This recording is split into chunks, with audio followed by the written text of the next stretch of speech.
It's Don, the Auction Professor. Today I thought I would talk a little bit about business models again.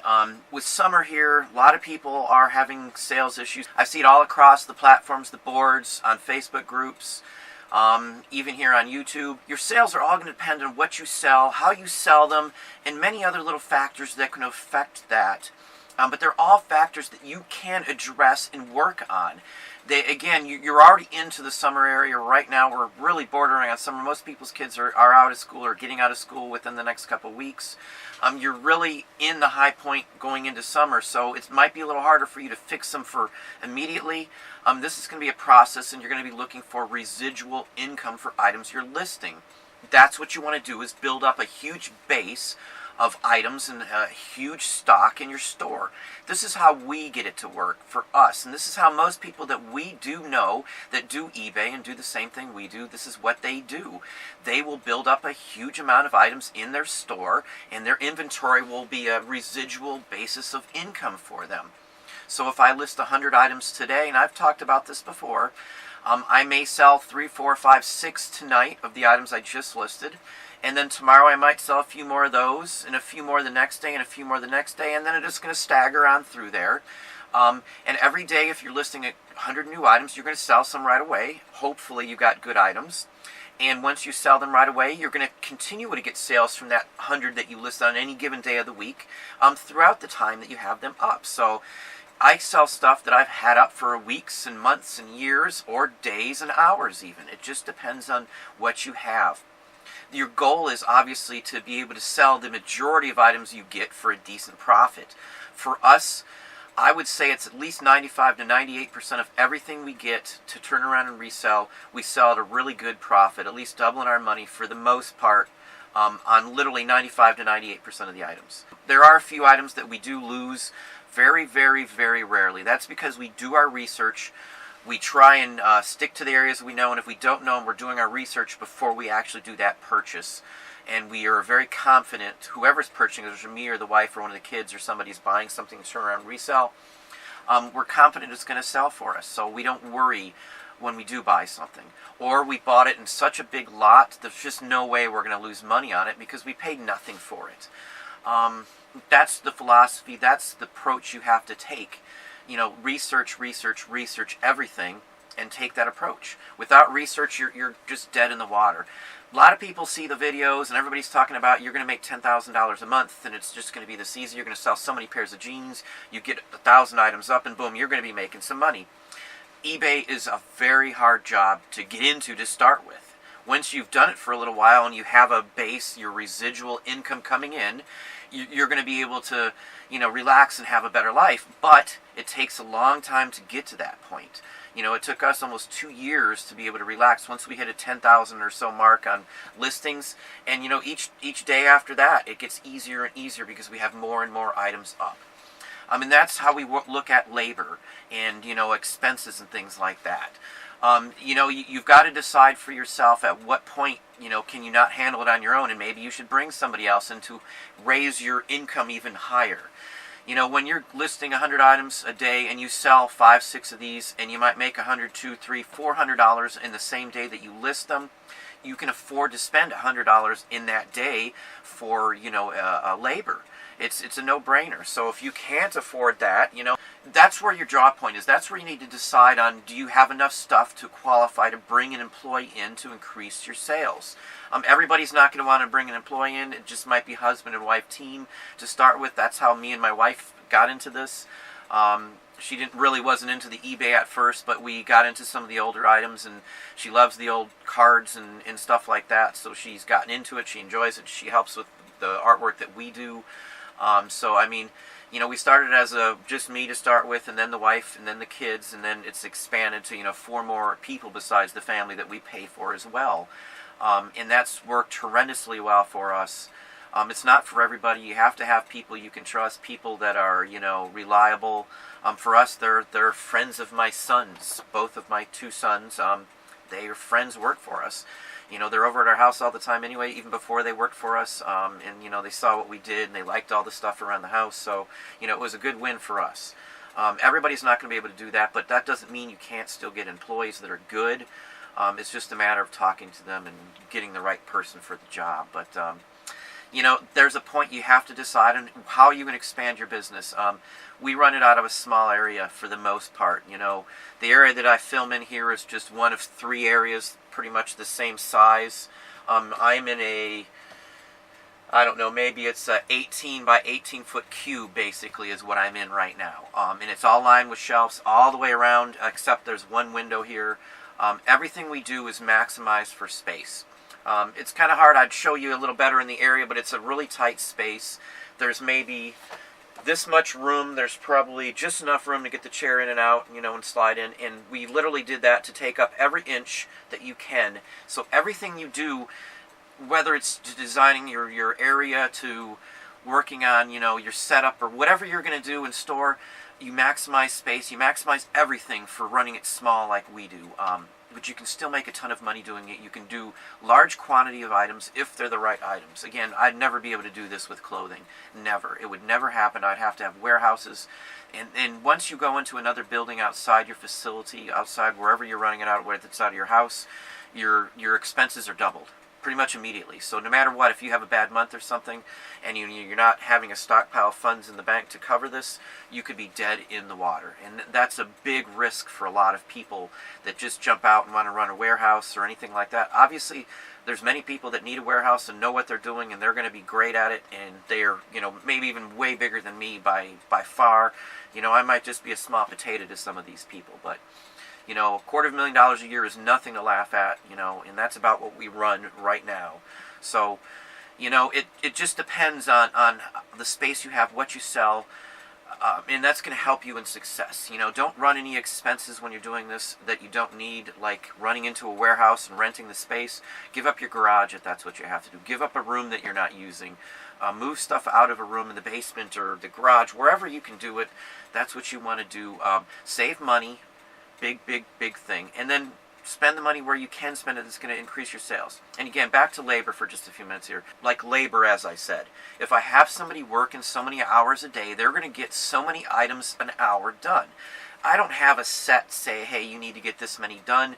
I kind of judge it on how quickly I can get them. And then I add a few minutes to my time, and that's how I kind of judge on how much they should get done. I rush. I try to get a lot done, and I don't expect that much out of them as much as I put in. It's not their livelihood, so I don't expect as much as, you know, what I'm doing. You know, I don't get on them because they do a good job for us, so I don't have those issues that some people might.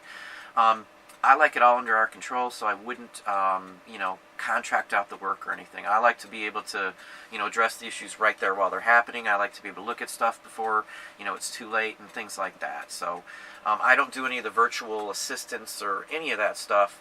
Again, I like it all in-house. Some of the people I see who use virtual assistants are the very same ones who are complaining about, you know, PayPal or somebody contracting out work to India or wherever they're doing it at, you know, and complaining about that. That's the same thing you are doing when you're doing the you know, contract labor in that aspect of it. So virtual assistants and all that. So I don't do that. It's not in my, you know, my thinking to do that. So anyway, but for our business plan and all this to work together, it's a huge package deal. You can't just do, you know, one aspect of this and expect it to work. You know, if you don't line everything up with storage and how it's going to be stored and where you're going to store it, how you're going to store it, how your shelves are going to be laid out, you know, you're either wasting space, so meaning you're not going to get as many items in the same space, or, you know, you're not going to be able to find items because you didn't store it properly. There's just every aspect of this is important, and you need to set a plan for pretty much everything. And I've talked about business plans before. I've got some videos from a few weeks ago that go into business plans a little more. But your plan has to be an overall business plan that covers everything of this. If you're going to the bank to get a loan for a business expense, PayPal, different story. We get those offers constantly. I've never taken one of the PayPal ones. We have earned enough at this point in our business and doing this to have a slush fund, you know, for stuff. If something happens, we have a purchase fund. I keep a separate account just for labor as well, too, you know, for funds that we put in there that cover all that. And then another one for taxes and things. So, you know, I always have the money aside set in somewhere, so I'm never going to be caught off guard. And we keep enough to be able to buy large, you know, amount items too, you know, and then we pay ourselves as well, obviously. So, and that's a separate account that we have, our personal account that we get paid into. But that's how you do it. You got to have all of this lined up. It's all got to work together. Going to the bank, you can't get a loan. You won't be able to do any of this if you don't have your whole plan set up. They've got to know that you have sourcing figured out, that you have storage of the items figured out, shipping figured out. If you're going to have employees, do you have that figured out? Are you legally following all the laws? What about export-import laws? Are you following those as well too? This is all things that can come into, importance in a business if you're working with banks and having to pay, and you have your EIN number exposed all over the place. You need to have all this stuff covered. And you don't have to do it all at once. A little step here, a little step there. Even whether you should do an LLC or an S corp. I mean, there's differences here. I've talked to one of the subscribers, and she had mentioned the S corp. I had already thought about that as well too. It is a good difference, and she made some good points with that too. S corps can be better for you. You can actually cut your taxes depending on how you set it up. So, that's an accounting issue. You'll need to talk to an accountant about that. I'm not going to make any recommendations either or on those. That's your personal preference in between you and your accountant. As I said, we do have accountants ourselves.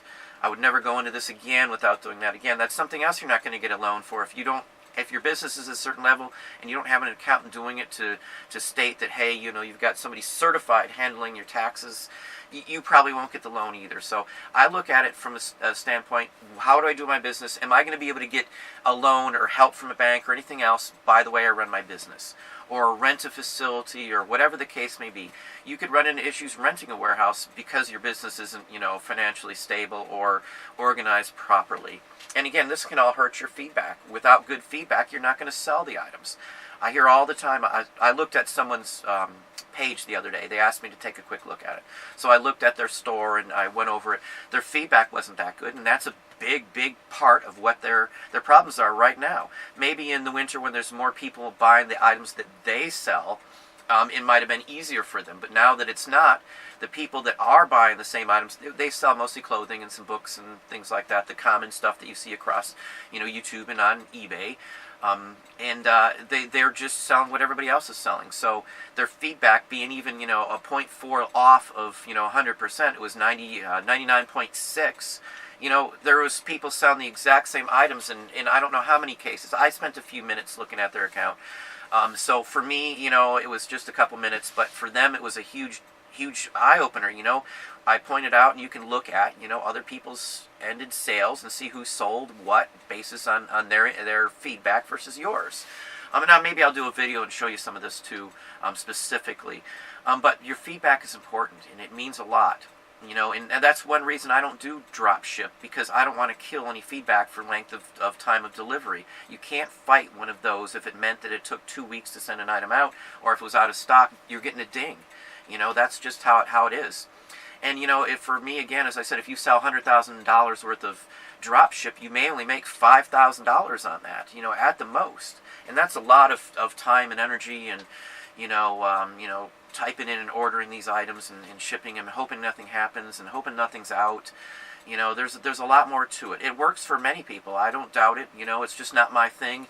I don't personally recommend it just because of those issues. I look at it from, I'm going to sell more stuff because my feedback's really good. Or, my customer service is really good, and I ship in 24 or less hours from the minute they pay me. Every single day that the post office is open, Monday through Sunday. And this is all, again, part of the plan. If you're not putting a big package plan together for your business, you're going to be in trouble.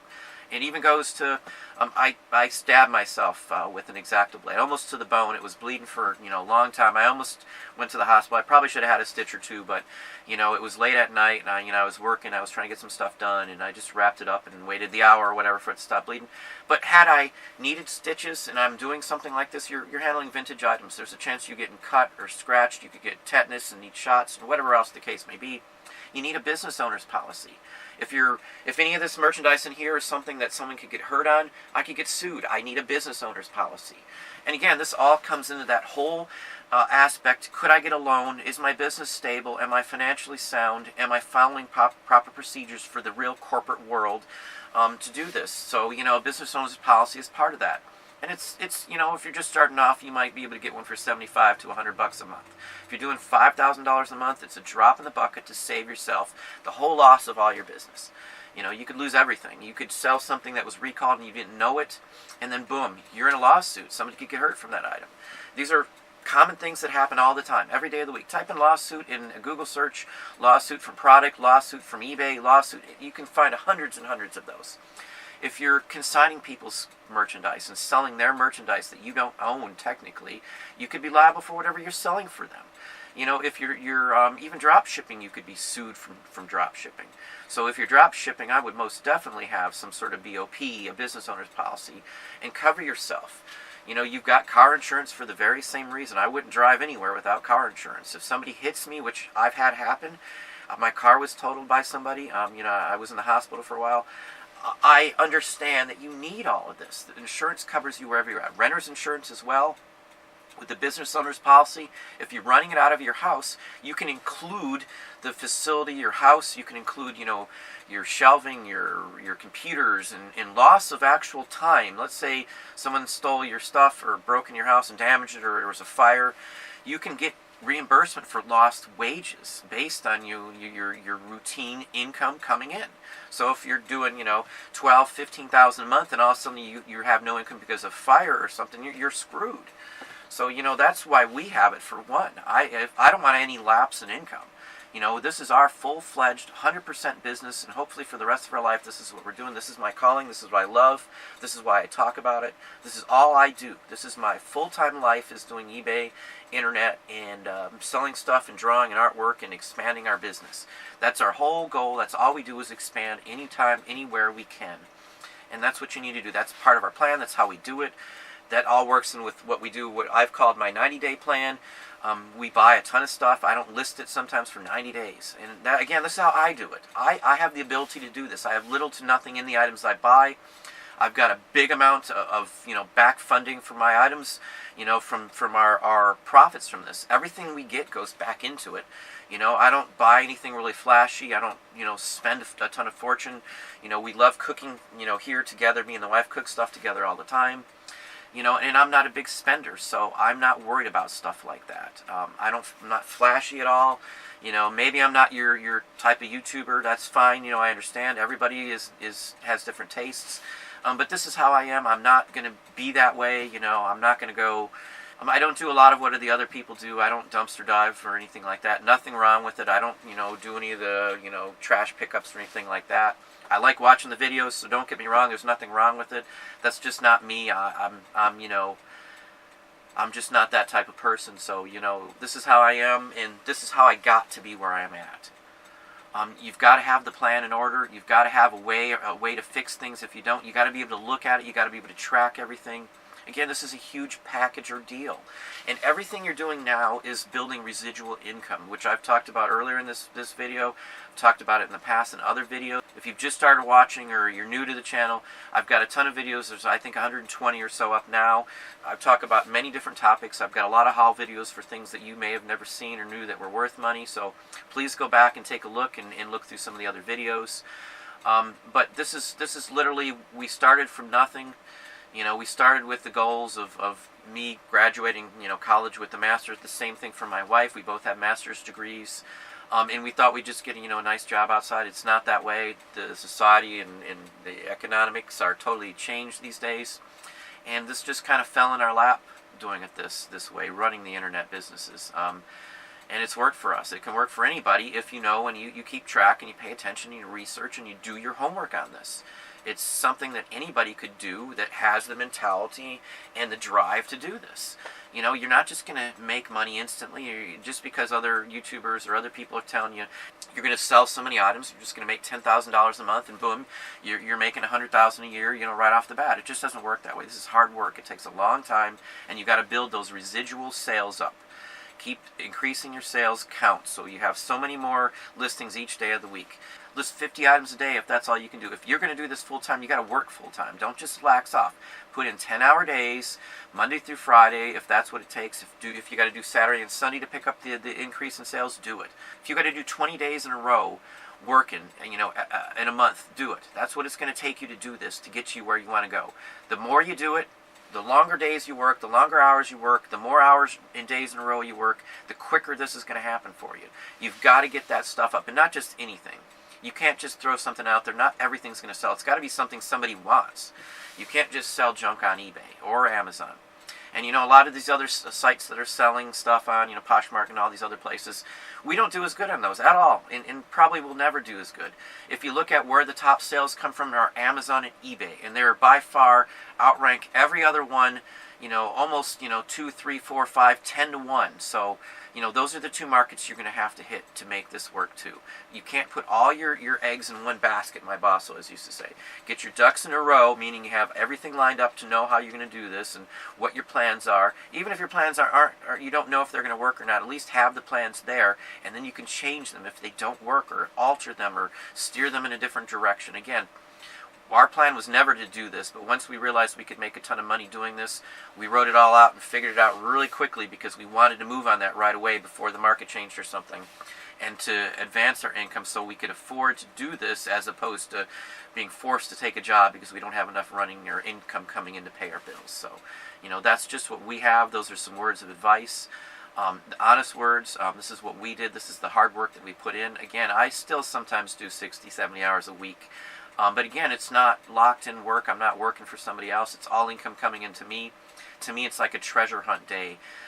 Like I'm on a Spanish galleon wreck and I'm pulling up coins or something. That's how it kind of feels, because I'm making money out of stuff that, is just sitting there that I have to find and dig up and, figure out what it is and then sell it for good profits, And this all works into our model. It all works for us. I love the items that we sell these days.